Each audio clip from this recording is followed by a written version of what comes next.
Assalamualaikum warahmatullahi wabarakatuh. Saya nama Wardia, memperkenalkan Ibu Fatimah. Umur Ibu Fatimah lebih kurang 100 tahun.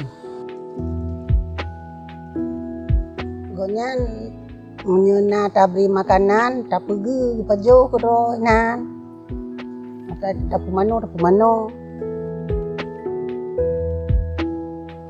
Tablo makanan koknya. Tablo makanan, ngkut, itu kue-kue, ikan, itu tabun, itu merah. Tapu mano koknya. Namu paduton ka.